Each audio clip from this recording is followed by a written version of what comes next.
and welcome to Let's Get Prepared. I'm Catherine, and today we're going to talk a little bit about everything. Over the last few weeks, we've talked a lot about being prepared physically for emergencies, having food and water on hand, what to pack if we had to evacuate, or how to stay warm if the power went out, things like that. But as we know, human beings are multifaceted creatures, and there's more to us than just the physical side. There's also financial, which is kind of a component of physical, but there's mental, social, intellectual, spiritual, and emotional. So today we're going to talk about all of those just briefly and kind of in the light of emergency preparedness. So first of all, I just want to touch a little bit more on physical and just our general health. If we exercise and we try to eat healthy, then that will just make us fare better in time of emergency situations. Another thing to think about is if you have an addiction and what that would mean to you. For example, if you had to shelter in place and you didn't have access to, your coffee or your cigarettes or whatever it was you're addicted to, like how would that affect you? So just something to think about. Financial, do you have savings? Do you have appropriate insurance, like life insurance or home insurance or health insurance? Do you have a current will? Do you have funeral plans in place? Mental. Now this can be a tricky one. There are a lot of different mental health issues out there. Basically, if you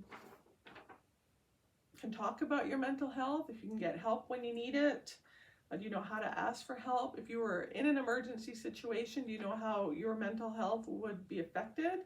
Do you have coping strategies in place? Social. Build a network of family and friends. Get to know your neighbors. If there's an emergency situation, we might all have to, work together and help each other out. So the more people we know, and if we're friendly with our neighbors, we can all help each other. And this would also be beneficial if you have mental health issues, to have that social network and people that you can turn to and trust.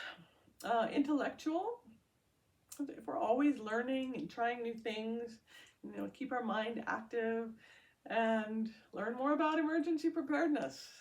The things we've talked about over the last few weeks, kind of just a drop in the bucket. There's lots more to learn, and then teach others about it.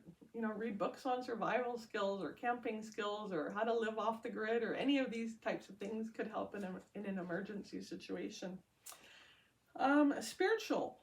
Draw strength from your beliefs. Trust in a higher power. Pray for help to know how to prepare or what to do in an emergency situation. And emotional. Talking about emergency preparedness can be difficult for many. It's a scary topic.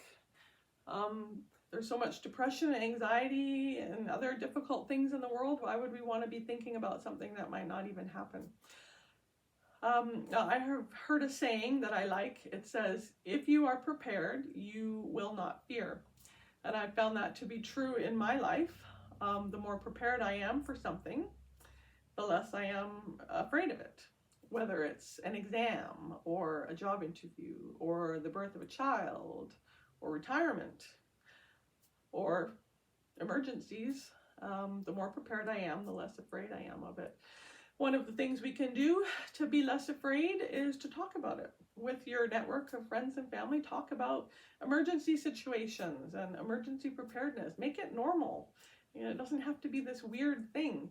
The more people that prepare for emergencies, the better off we are, and the more fun it will be. Another thing we can do to help our emotional and state and to not be afraid of emergencies is to think through different scenarios. We've kind of done that on some of these videos. If there was no water, what would we do? Or if the power went out, what would we do? Or if we had to leave our homes, what would we do?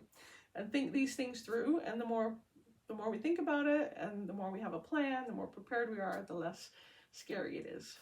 So I hope that you'll think about all of these different aspects that make up a human being, and just the more well-rounded we are and the more prepared we are in each of these areas, the better off we will be in an emergency situation, and we'll be able to also help others. So I hope you'll join me next time on Let's Get Prepared.